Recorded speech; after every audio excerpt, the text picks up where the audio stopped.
Hello everyone, and welcome to my recap and review of the episode Angel 1, an awful, sexist pile of shite that is really just par for the course for Season 1 at this point. Spoilers of course, but who cares, it's shit, just move on.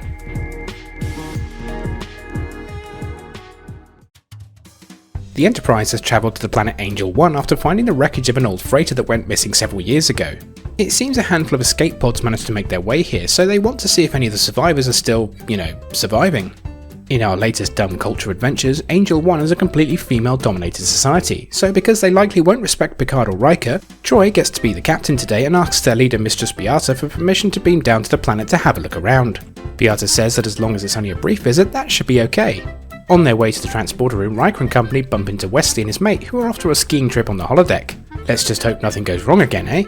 Once in the transporter room, Picard reminds Riker of the importance of the planet as they hope to invite them to join the Federation one day, once again proving the Federation can be quite stupid in who it admits into the club. Once on the planet, we meet Mistress Beata and her Council of Ladies, where Troy asks her if she knows of any survivors that crashed on the planet a few years ago. Beata is evasive and wants to know why they even give a shit, which offends Riker. But she has no time for a man talking back to her, and despite Troy insisting they're only here to search for survivors, continues to be evasive and says she's not ready to answer any of their questions yet, so tells her manservant Trent to see them to some accommodations. Once seen to their rooms, they discuss the obvious fear and paranoia they displayed and are pretty certain there are indeed survivors from the crash somewhere. We check in with the ship quickly, and whilst Picard briefs Worf about taking a trip to the neutral zone, he gets pelted accidentally with a snowball from the holodeck, once again raising questions how holographic matter can survive outside the holodeck. Picard is most certainly not impressed, but notes an odd smell which Worf finds very stimulating. After giving Wesley a good bollocking, he heads off. Mistress Beata meanwhile invites the away team back to the Council of Ladies, and they voted to trust their intentions for now, even though some remain suspicious and admit that there are in fact 4 survivors on the planet, all of them male. But she can't just hand them back over because they're in hiding after being declared fugitives for going against the natural order of things. Troy suggests that they could probably find them using the Enterprise, and Beata says she's hoping for exactly that, so they can find these guys and finally be rid of them because she thinks they're dangerous. We do another quick check-in on the ship and find that Wesley and his mate seem to have fallen ill with some unknown virus. Dr. Beverly has quarantined them and is investigating, but Picard just wants to get on with his day and doesn't want a pesky virus interfering with it, so tells her to find a cure ASAP. Riker asks Beata if they can use her library in order to help find the other survivors, and she tells him that men are far too simple to understand such things, further insulting Riker, but Data explains that despite appearing male, he's an android and he's more than capable, a concept Beata seems to find amusing, so tells her manservant Trent to sort it out for him, which then gives the ship the necessary information to begin a search of special materials to help find the survivors. Riker meanwhile has requested a personal meeting with Beata, and in order to make sure it all goes smoothly is preparing to humiliate himself by wearing their shitty clothes. Back on the Enterprise, Picard has now also fallen ill with the same virus, and despite petulantly saying he's just fine, Dr. Beverly knows better and relieves him of command. Realising he has no choice in the matter, he turns command of the ship over to LaForge, who takes a moment to enjoy his first time in the big chair. Worf reports they found something of interest, and LaForge tells them to notify the away team. As Riker shows off his new look, Troy and Yar start pissing themselves with laughter. He's not quite as amused as they are, but tries to roll with it anyway. He then goes to meet with Beata and tells her they think they may have found the survivors. One of her fellow council ladies, Ariel, is suspicious though, and it seems though she's perhaps more worried about them finding the survivors than she is about doubting the away team's intentions, before quickly excusing herself. Riker then asks her permission for his team to begin the search, and she's cool with it, but wants Riker to stay with her now because he's all dressed up and she's finding him rather attractive. Yar gets the Enterprise to beam her, Data and Troy to the source of the readings they found, and once there they find a chap who looks a lot like MacGyver, who seems to have been expecting their arrival. As the virus on the ship gets worse, with dozens more people affected, MacGyver explains that he's not all that excited to be leaving, and why would he when he's quite happy living in a cave on a planet who treat men like shit? Meanwhile, Riker is getting to know the Mistress better, and seems to be putting on his best Captain Kirk charms as she starts stroking his manly chest. She explains she was reluctant to help them initially because she considers the survivors anarchists and wants to make sure that they weren't there to help stoke the tensions. But Riker explains the Prime Directive won't allow them to interfere, and also points out how their society is better because men and women are all equal, which is why he's able to be there flirting with her whilst the rest of the away team do all the hard work and the two start making out. Back in the cave, MacGyver continues to explain how they all loved it here at first with so many hot ladies about, apparently pampering them, but they soon came to realise that the men here have no rights at all, and are essentially treated like property. But despite all this, are unwilling to leave because they still like it here and some of them now have families to worry about. Data says that because they're not in Starfleet and were a civilian crew, they indeed can't be forced, so Yar contacts the ship and tells them to beam them back to the city so they can regroup and return to the ship. Before they leave, she quickly asks MacGyver why he was expecting them in the first place when they arrive, but he refuses to answer, so they beam out. As soon as they leave though, someone else walks in, and it's Ariel, the councilwoman from earlier who wasn't very happy that the crew had found the survivors, and now we can see why, because it looks like she's boning MacGyver. Riker and Beata are still making out when manservant Trent comes in and tells her the away team have returned, but without the survivors. Yara explains how they're refusing to come, and Beata gets very upset at this, so decides the best course of action is to simply sentence them to death instead to get rid of her problem. While Dr. Beverly realises that the strong smell Worf and Picard got a whiff of earlier might be the source of their viral problems, the away team discuss how to proceed. Riker says they probably should just leave and thinks MacGyver can continue to elude capture, but that theory is quickly shot down when Beata walks in with all the survivors in tow. It seems they followed Ariel when she snuck off to be with her hubby, and so tracked them all down as a result. MacGyver says he just wants to live in peace, but Beata is having none of it and says they all need to die. Riker asks Beata to just give him one last chance to convince the survivors and any of the women who've joined them to leave with them on the Enterprise. They keep refusing however, so Riker says he's going to take them away anyway whether they like it or not, and calls the ship to get them all beamed up. Dr. Beverly's having none of that though, because even LaForge is out of commission now, and with the virus running rampant, she's decided to quarantine the whole ship, and refuses to allow them on board, forcing us all to sit through the rest of this god-awful episode. As Data is not likely to be affected by the virus, because that's never happened before, Riker orders him back up to take command and get the Enterprise to the neutral zone to scare off the Romulans while he tries to find a way to deal with the upcoming executions. Data's a crafty bugger though, and manages to calculate the ship can stay for just under an hour more before they absolutely have to leave, which gives Riker a bit more wiggle room.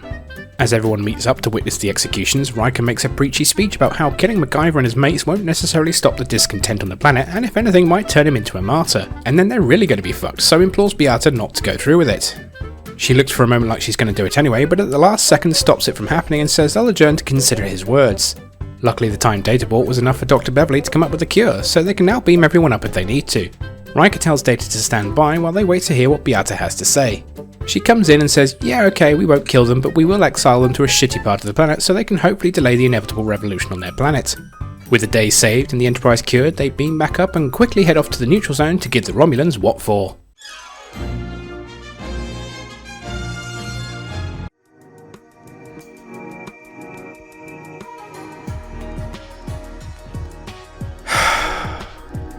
Another terrible episode. This is one that firmly belongs in the TOS era, just swap out Riker for Kirk instead while Spock and McCoy go find the survivors. It's not quite as egregiously bad as Code of Honor, despite its role reversal of the genders, but the whole thing comes off as cheesy and sexist.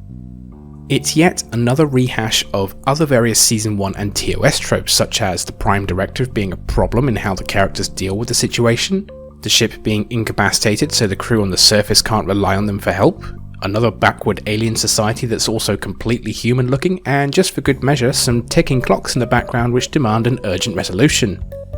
We've seen all this shit before and it's just as boring and tedious as the first time we saw it. Let's start with the situation on the ship. Its only purpose is literally to prevent Riker and company from saving the survivors and breaking the Prime Directive, and also to add a ticking clock with some supposed threat of a Romulan attack. No explanation is ever given for how this virus even manifested itself apart from the strange smell. I got the implication that it may have somehow been the holodeck's fault because this is where it started, but the episode never confirms this. It's also another example of how poor the Enterprise's ability to quarantine and lock down the ship is, or at the very least how incompetent the crew are in trying to quarantine the ship when something gets loose.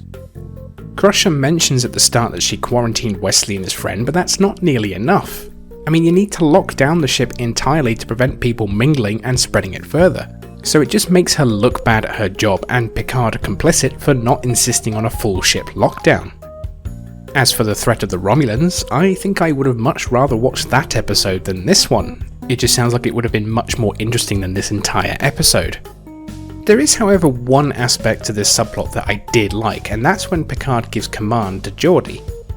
Up until this point in the series he's always been more of a background character. I mean, he's very likeable, and LeVar Burton does a good job of giving him a reasonably distinctive character, and the writers have even given us some sprinkling of character development here and there, with his clear knowledge of engineering and the beginnings of his long friendship with Data.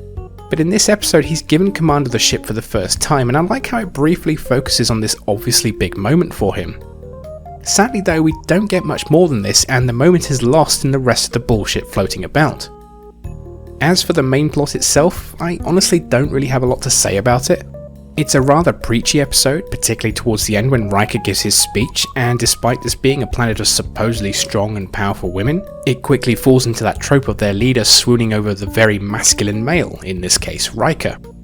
Aside from Beata, we don't really get a sense of the rest of this planet's women being all that strong and in charge, with the only other character, Ariel, mostly just wanting to protect her newfound love with Ramsey. Beata herself is a largely annoying and unlikable character and just lacking any sort of charm to her, merely just being bitchy, dismissive and arrogant, as if that's all it takes to be a strong and powerful leader. Compare this to Captain Janeway on Voyager, a very confident, strong and capable leader with enormous willpower, but also someone who you never ever want to get on the bad side of. Aside from being pretty, I'm not even sure why Riker would let himself be seduced by Beata in the first place, given how insulting she was to begin with and how offended he clearly is by her attitudes. It's not exactly the most professional thing to be doing, sleeping with a planet's leader given his position and his usual dedication to his duty. Though I did appreciate him taking that duty seriously enough to begin with when he dons the native clothing of the men, ridiculous as he looks, in order to maintain a good diplomatic relationship and give a good impression. Ramsey himself is a forgettable character and the only face of the survivors that we see. His motivations for staying despite living in a cave and the horrible oppression of men are dubious at best, and I wonder why, if they were such an upset to their society to begin with, then shouldn't they have been killed years ago, considering how Beata was quickly prepared to go that far? I know it's implied they've been in hiding all this time, but Beata manages to find their location pretty quickly anyway thanks to Ariel, making me wonder why they didn't just do this years ago if they already suspected other women of visiting them. And again, the Prime Directive is used as an excuse as to why we just can't beam these people out straight away to resolve the situation. And then when Riker finally decides he's going to do it anyway, is of course prevented from doing so because of the virus on the ship. Again, it's awful, lazy writing. And that's all I really have to say. It's a terrible episode, probably one of the worst of the season, and absolutely one you can skip over because there's just nothing to take away from it that you'll find interesting or memorable. Except maybe just seeing Riker in those clothes. Next time, a far better episode where Riker meets the holographic lady of his dreams and the Enterprise is stolen away by some aliens in the episode 11001001. Yes, that is the actual title of the episode. Please feel free to leave any comments or feedback, and if you enjoyed this episode then please do like, subscribe and share. This has been Jay Warden, signing off.